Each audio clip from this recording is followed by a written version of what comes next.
Добрый вечер.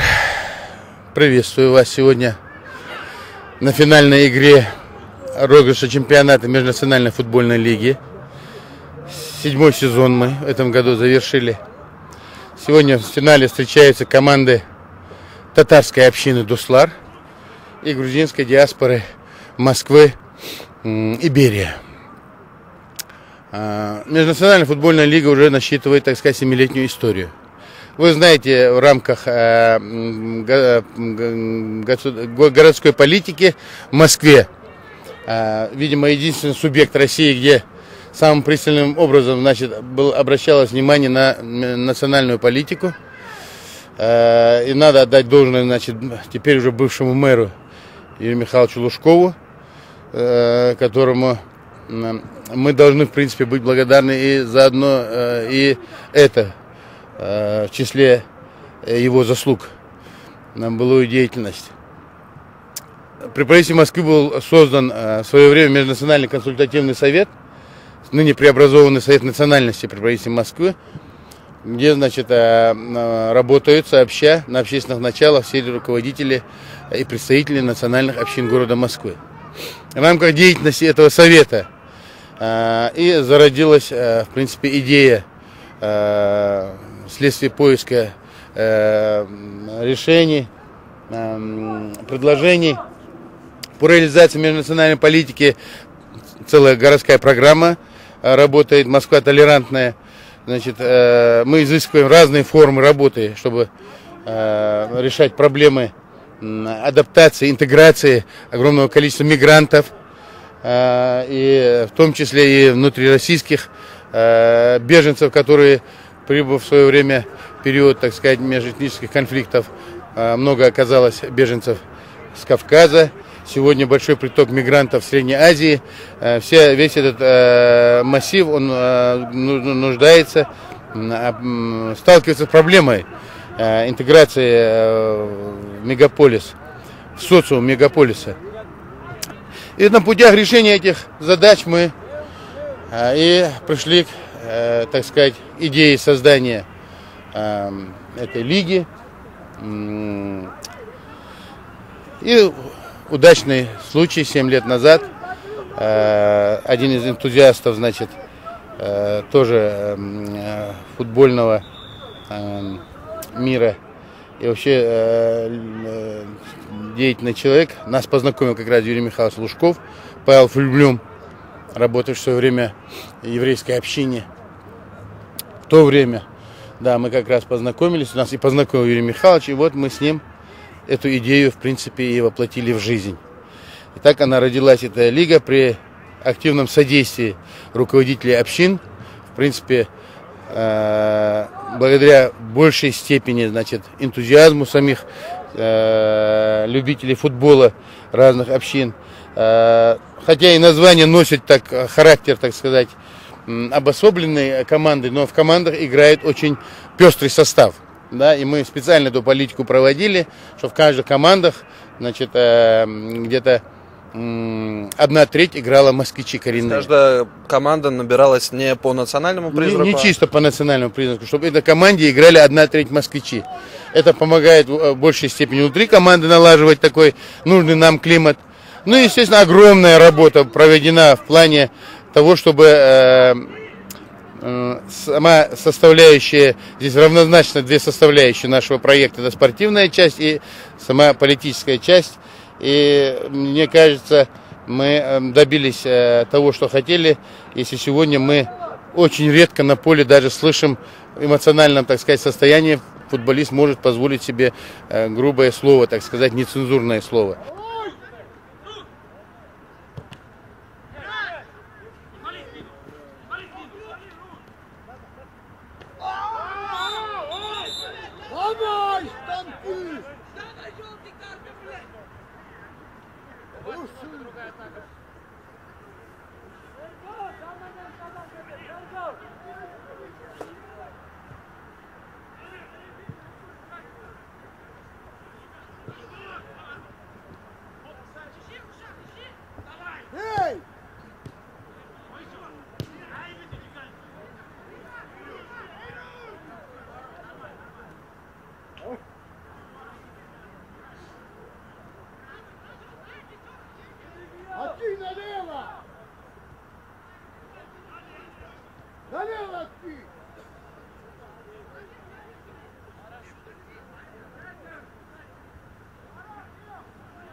Придерживаясь общепринятых, так сказать, классических форм правил игры, тем не менее мы предельно ужесточили регламент, настолько, что у нас под административное наказание попадает и нетрезвые, то есть нецензурные выражения. Предельно ужесточен регламент, и это было вследствие необходимости в начале. Сейчас, сегодня мы уже, так сказать, чувствуем себя полегче. Почему? Потому что отработанная, так сказать, уже система работает сама по себе. Новые команды, которые вступают, значит, они быстро проходят адаптацию, входят в рамки требований. И сегодня этот проект приносит тот эффект, который не всегда замечают даже сами непосредственно наши, так сказать, большие начальники в городе. Видимо, ну, понятное дело, спорт всегда был, так сказать, предметом развлечения, а не, так сказать, эффективной работы в той или иной сфере. А я сегодня могу смело утверждать, что в сфере укрепления межнациональных отношений, значит, укрепления толерантности, взаимопонимания, в помощи, так сказать, интеграции, так сказать, мигрантов, сегодня мы на поле видим ощутимые результаты и эффективность работы этой. Люди, которые по-русски не умеют два слова сказать, приходят сюда со своими соплеменниками, буквально через 2-3 игры уже начинают общаться с местными, с москвичами, уже говорят на их языке. Уже люди, которые себя ощущают в этом городе не случайными людьми, хоть волей судьбой они здесь оказались, но мы же понимаем, что большая часть их в конечном итоге завтра через следующее поколение станут москвичами. Они должны адаптироваться, и мы наши обязанности помочь. И в этом плане этот проект достаточно эффективен. И мы пока что довольны.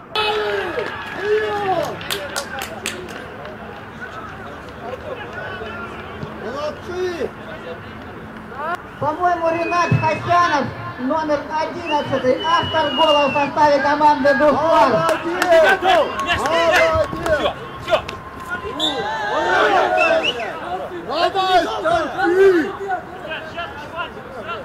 Ломай!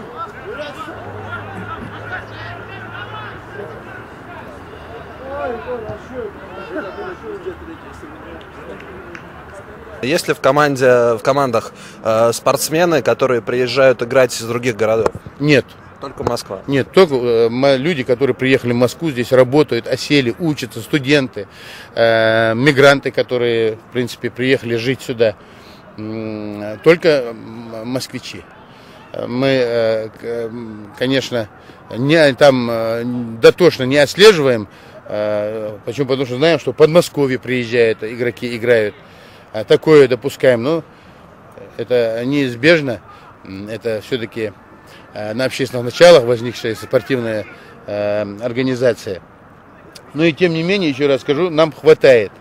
Желающих играть много, желающих представлять, так сказать, в лучшем свете свою культуру, свое национальное, так сказать, лицо очень много. К сожалению, не находим мы возможности у всех удовлетворить. Вот, в период расцвета, значит, в лиге играло 25 команд. Можете себе представить коллектив, где через футбольное поле в порядке интенсивного общения постоянно проходило до 1500 человек. Сегодня, в связи с тем, что серьезные проблемы с финансированием, мы вынуждены были сократить рамки, формат чемпионата и кубка до 12 команд. И то благодаря Комитету межрегиональных связей правительства Москвы, благодаря, значит, ее руководителю, председателю Соловинцеву Мирию Михаилу Юрьевичу, извиняюсь. Значит, это в конечной степени и Байдаков Сергей Львович пошел навстречу, и мы сохранили себя. И город выделил нам ограниченное, но финансирование. Могли и этого не дать, и мы могли просто вынуждены закрыться. Почему? Потому что спонсоры все, как говорится, кризис разметал, и не приходится рассчитывать.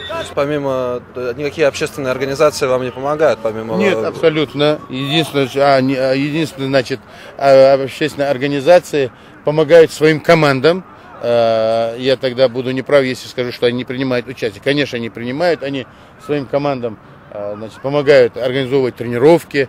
Значит, на первых порах преступления каждая команда, значит, форму, экипировку мы сами помогаем обретать, а в дальнейшем поддерживает их и регулирует климат внутри коллектива, работает с ними, конечно, общественное объединение. И без них это было бы невозможно.